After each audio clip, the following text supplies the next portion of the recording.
Welcome, everyone, to Asian Pacific Voices Radio, where you'll find stimulating conversations that explore diverse topics and stories impacting our Asian Pacific American communities. I'm your host, Joanne Whitlock. Today, we're thrilled to welcome powerhouse vocalist and inspiring changemaker. Known as the Asian Queen of Soul, this dynamic Filipino-American singer, songwriter, and media personality has captivated audiences with her stunning voice and fearless journey. She has shared stages with icons like Stevie Wonder, Neo, and Tyrese, performed at major venues like the Viper Room and House of Blues, and sung the national anthem for the Lakers, Dodgers, and more. Her story reached millions when she appeared on E's Revenge Body with Khloé Kardashian, where her personal transformation reignited her career and inspired fans across the country.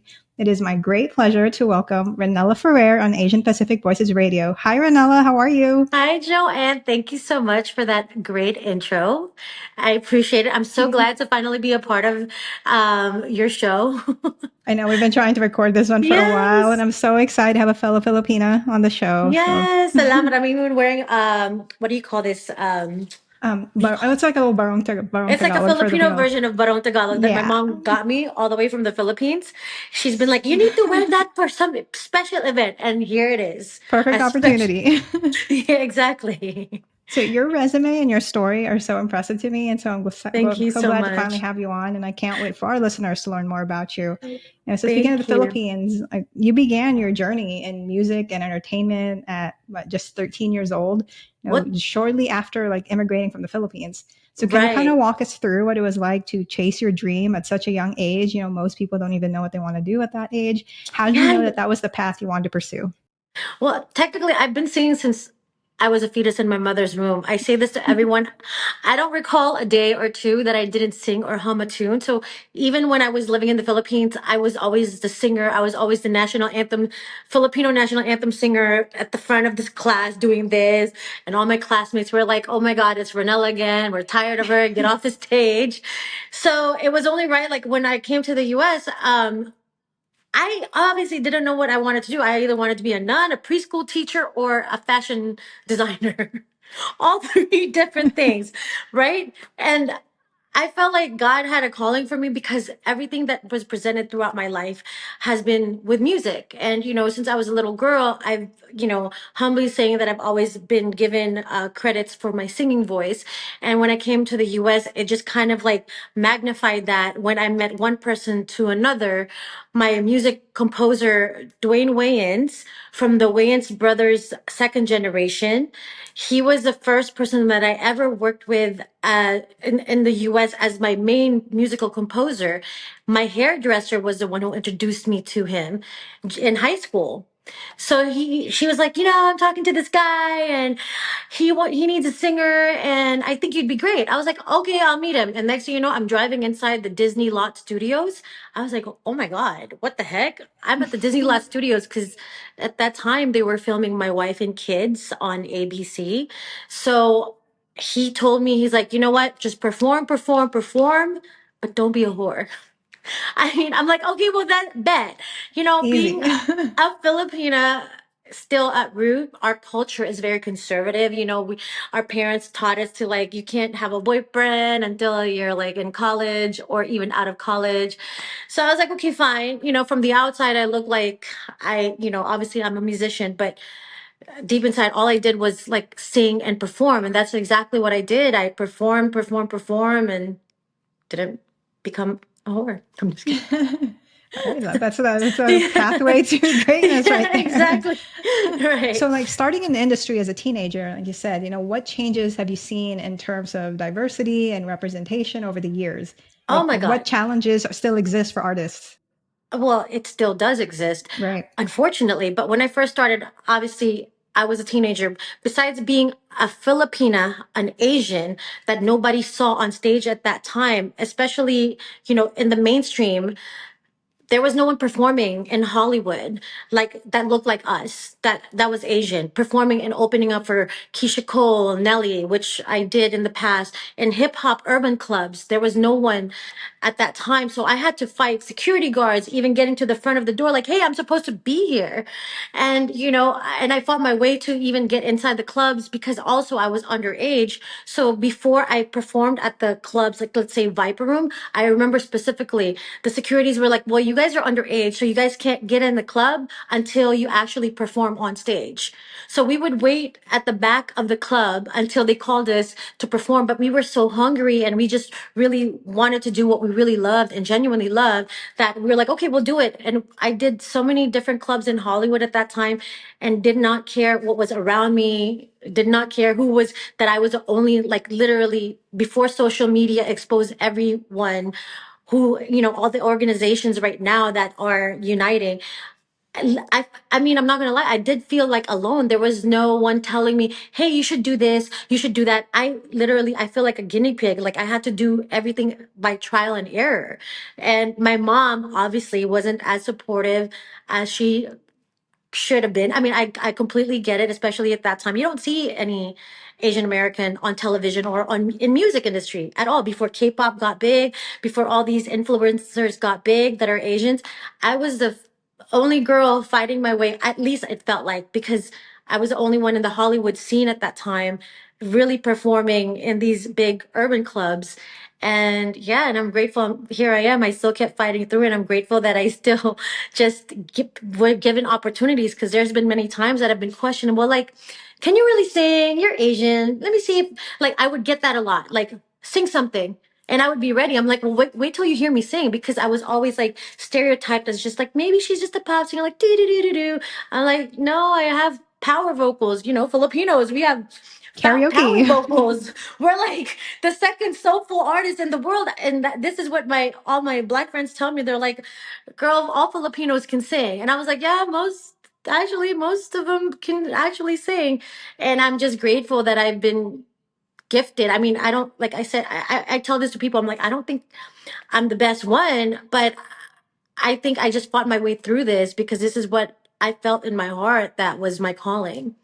And And I'm here so I am. glad you pushed through that, and you didn't get discouraged, because you're right. Yeah. Because even before, like even really now, if you go to like big organizations or big like entertainment things like that, Filipinos for sure, we're kind of like the ones working in the background. We're not the ones up front and Yeah. center. So I'm so glad that you pushed through like all those stereotypes, all those challenges, because you were named one of the 75 most influential Filipino Americans. Thank you. And I didn't even know those things existed until like fast forward. And I'm like, it's true what they say. It's like when you get to a certain level of like, your accomplishments, that when you do accomplish more things, you're like, you don't even realize it, because you're still in the middle of all these things happening around you, that like, okay, I'm supposed to enjoy it, but I'm still in the middle of all this, I would say, organized chaos of the industry. Even down to like, example is Cassie. She's Black and Filipino. I remember when Mhm. I first started in the industry, we actually both were approached at the same time. And this is probably, I never really told this story because I know it's relevant right now, but now I can talk about it. They were trying to make me compete with Cassie because they were going to make her as the Filipino star. And at that time, I was the only Filipino artist that was really performing in Hollywood. Her production company, which is actually her ex-boyfriend. Yes, So this is like everybody knows. gossip, okay? Everybody So, knows. so she was signed first with Next Selection with, which is her boyfriend at that time. She was underage also, and they were trying to get me to go to the studio to see how I could sing because they knew I could sing. Well, even the production people said, Cassie's not really a singer, but we want to see how you can, we can grow you. And I went, I'm just glad I'm saved, because that could have been me. And they were literally picking between one or the other. And that's like over maybe 15, 16 years ago, like 2006, that she was signed to this one record label. And that's when Puffy took her in, because that could have been me signed to that label and I could have been taken there. But yeah. And kind of like So a perfect example of things happen for a reason, for a right? reason, right? I Exactly. mean, that's what I'm saying. Even after all these years, I'm like, gosh, how am I still doing it? Being married, that's another thing. Like as women, obviously we have a ticking time bomb, unfortunately, like, fortunately and unfortunately, we have to, we have to get married, or not have to, but we are expected to get married and have children. How do you do that when you're performing and you're still supposed to be a sex object on stage? Because technically that's what it is. As a performer, Yeah. people are supposed to want to be like you, want to be you, want to be around you, or what, don't want to be like you, because that's how it's supposed to be. Like, that's publicity, that's entertainment. So yeah, how do you move forward growing into becoming a bigger artist, being a woman too? So those are all things that, like, I don't take for granted, that I'm grateful that I'm still able to do the things that I love to do at this point of my life. Well, and I think that's why you being named that, 75 most influential Filipino Americans is such a high, high honor because of what you said. Thank you. All the things that you have to accomplish, all that pressure that's put on you, just racial and everything else. So I Right. think that's such an incredible honor. And it's alongside names like Olivia Rodrigo and Manny Jacinto. Like, these are Right. not just random names. So what does that Right. recognition mean to you personally, and for Filipino representation in media? Well, when I first found out that I was on, this was 20, I believe it was 2020 when I first got on the list, I was like, what? I'm like, wow, finally. And the funny thing is that, like, at that time, it was like the pandemic. I think I was going through something in my life. And I'm like, I'm named the 75 influential Filipino Americans in the US.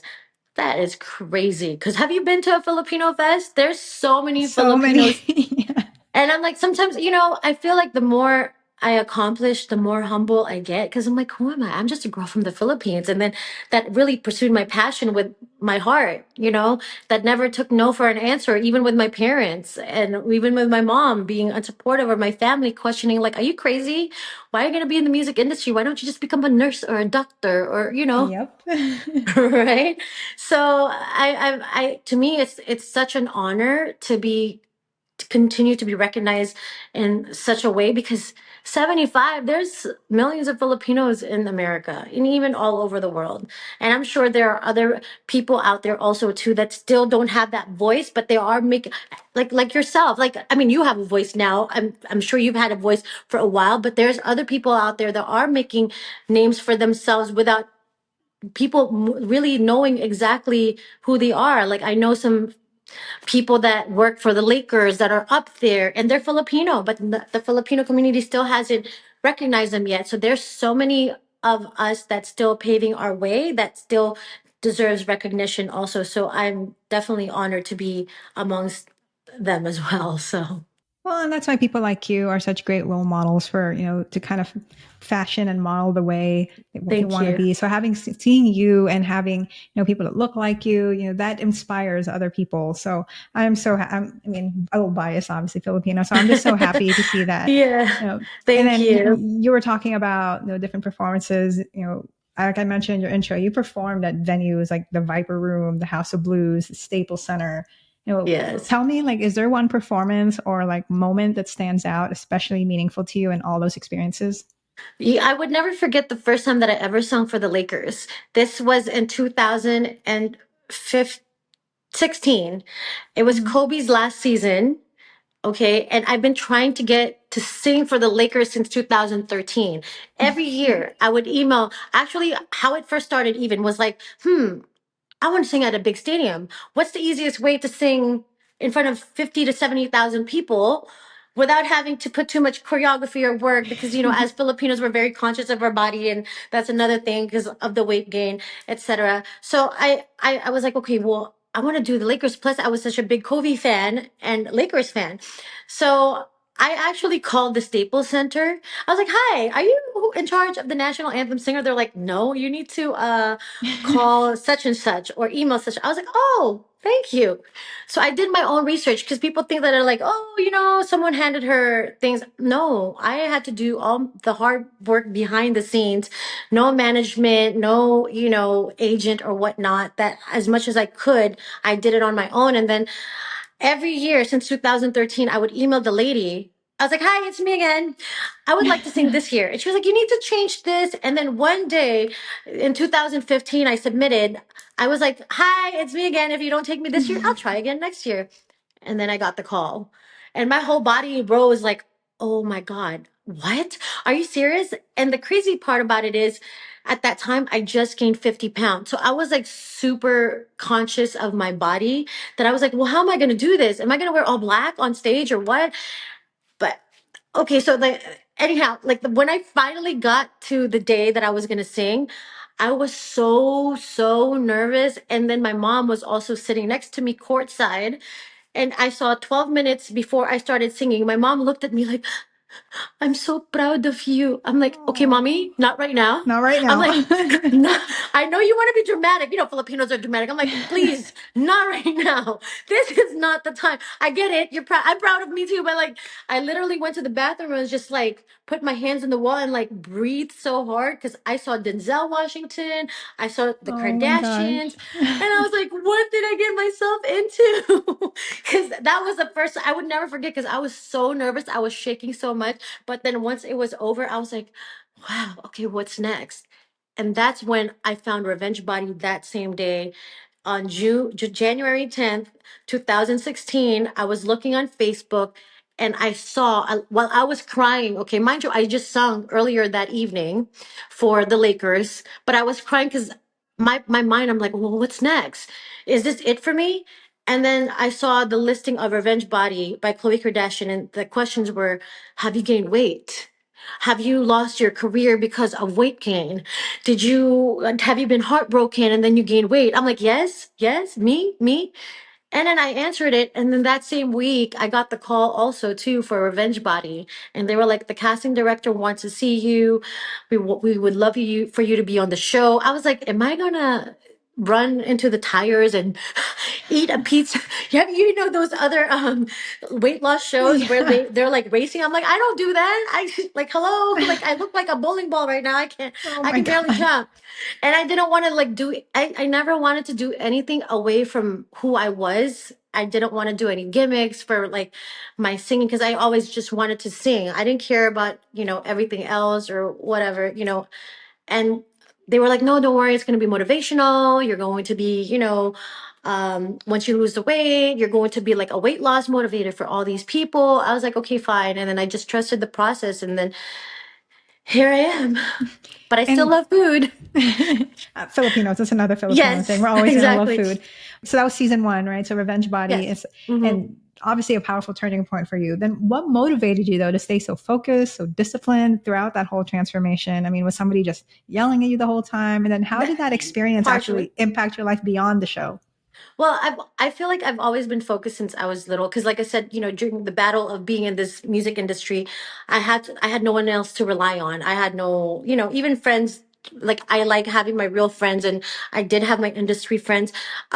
There was really no one telling me, okay, you need to do this, do that, because, like I said, there was no one around me that was a fellow Asian American that has already made it in music or whatnot, and I think that transition was just like icing on the cake for like being a musician because I had no idea this is going to be part of my life story is to be on a reality show with for my love of food.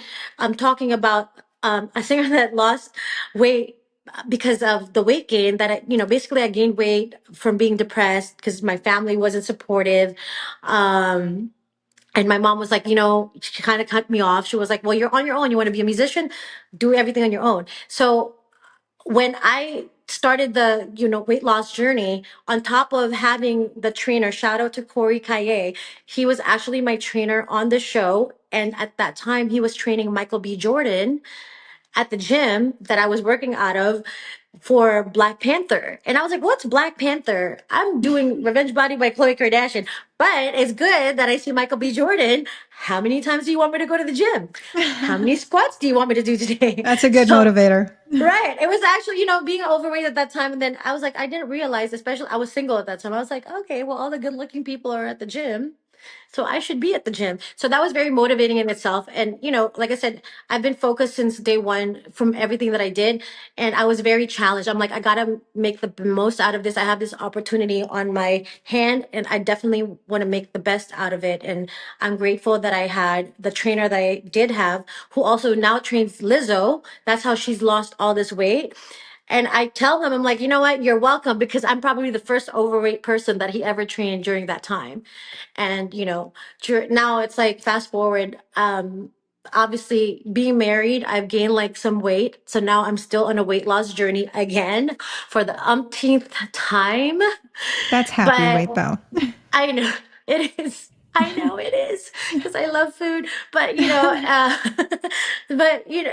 didn't realize that it's a lifestyle. Meaning, like for the rest of my life, I have to be fit. I'm like, God, can I just go to Mexico and just? I'm just kidding. Just go back to the No, I'm not. Philippines. Yeah, right. That's true, right? I love that though, because that's still, I mean, yeah, you say for the umpteenth time, but the fact that like your discipline and continuous work with it, it's a definitely inspiring. It's become a role model for so many Yeah, people, it's a lot of So pressure. I know. But what advice then? Because you've gone through it, you've gone through the ups and downs, the struggles, whether it's with your personal weight loss or your personal struggles, or with the, in the entertainment industry. What advice would you offer to young, aspiring people and artists, especially those like us from marginalized backgrounds, who Yeah, have big dreams like you did, yeah, but weren't sure where to begin, or maybe not confident enough to just cold call Staples Center every month or something? Like, right. what is your advice for these inspiring young and individuals? Sure. Well, the first thing I'm going to ask is, ask yourself this question. Look yourself in the mirror and ask yourself, who are you? What do you really want to do? What is really going to make you happy, with or without money? If you're, or with or without fame, with or without patting you on the, someone, people patting you in the back, when you're just alone by yourself, without your friends, without your family, without your dogs, without anyone, who are you as a person, and what motivates you, what makes you happy, that no matter what, if anyone takes it away from you, this is what you're going to come back to?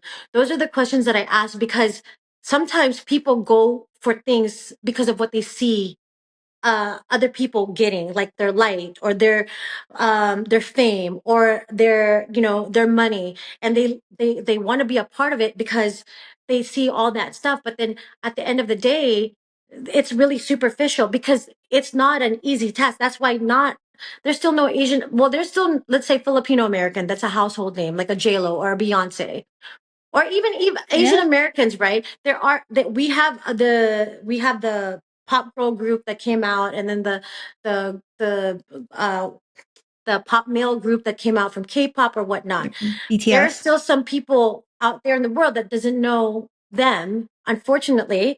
But why is that? Why are our faces not as known as it should be? So the reason I'm saying that is because when you're doing what you really love, no matter if you're not getting paid for it, if you're just doing it for passion, you're going to be happy within yourself, and you're going to be able to sleep with yourself at the end of the day. And you're going to, regardless, you're going to have to keep fighting for it. And that's one other thing. If that's what you really, now that you've said, like, now that you accepted it and God has told you, like, okay, this is what your purpose is in life, then move forward and fight and do whatever you can to hone your craft, perfect your craft. You're going to have discipline. You can't just go out to, I mean, the night scene is a little different in LA now, or just everywhere, I guess, because of the whole pandemic. But you're going to have sacrifice. If you want to be a singer, you can't be smoking. You can't just do other things. You have to have discipline. If you want to be the greatest actors and actresses, and you have to do some fighting scene, then you have to practice every day. You have to be fit. You have to, if you look good, you feel good. So you have to do whatever it takes. If you really want to do what your heart is calling you to do, you have to make sacrifices. And it's not going to be easy, but just know that that is part of the journey. So you have to keep fighting for it. Because that's right. Because, if people, what's that quote that everybody always says, like if you love your job, you never have to work a day in your life. So definitely do something that you're passionate about, because if you're just Mm-hmm. chasing fame, money, or glory, like you're Yeah. going to lose interest. And you're right. If Right. you, no matter what happens, if you're doing something that that you love, you're going to keep doing it and eventually Right. get the big breaks like you did. And Right. love that advice. And A make couple more. genuine connections also. Having a pure Yes. heart, really, like, honestly, I tell this, having a pure, genuine connection, because people can see through that. Your fans can see through that. People will know, like, if this person's, they can see through the TV, like, the TV just enhances who you are and who your soul is and how your light is shining. That's really what it is. The clearer your heart is, the more you shine, right? If it's like dusty or dirty, how is that going to shine? You have to make sure that everything, a part of you, that's how you shine. And it's not like, people, oh, I want to be a star. How? But being a star is not something just, given, or a title. It's just something natural that comes out of you when you become who you're supposed to be. You being the best podcaster, you become the star as soon as you project your whole being and embody that. That's who you are. That's why you are here as the star podcast host right now, because this is who you're embodying, and that's what you're showing to the world. So Right. If that's I how hated this, it wouldn't have the same effect, right? If I hated what I'm doing right now. yeah, exactly. So can you share any upcoming projects that you're excited about? Like, are there any new directions or creative ventures that you're Absolutely. exploring beyond music? Like, what's next for you so I can follow along and keep up with your Well, I journey? still haven't sung the national anthem for Super Bowl. So that's, I know one day, mark my Yes. word, I'm gonna do it one day, because there's nothing impossible anymore. Like, my life has been surprising. I don't know when, but it's gonna happen one day. But this coming August, I'm singing the national anthem at the Santa Barbara Polo Club. I'm also singing at a special organization event. And then I'm also singing for Miss California USA, held in Palm Springs in July. I think it's July 7th to the 10th.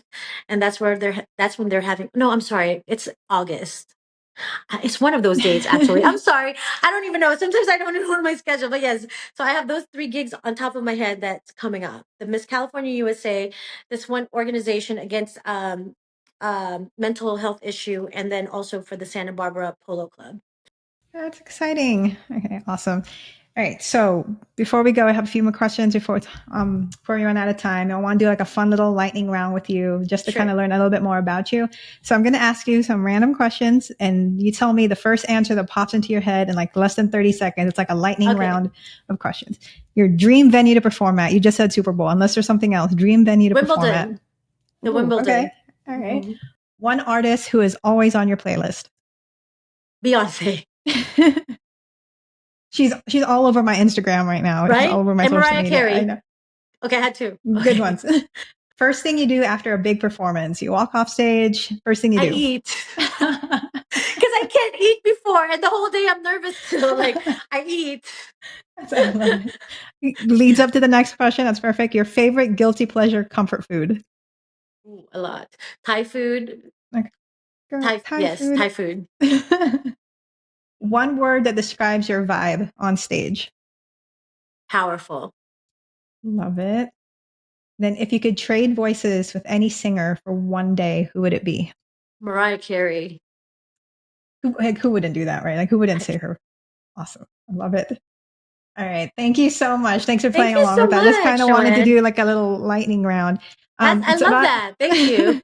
So that's about all the time we have for the show today. But before we sign off, like, where can our listeners go to follow you? Like, do you have a social media that you'd like to share? Of course. So my most active social media is Instagram, Ranella Ferrer, Ranella Ferrer.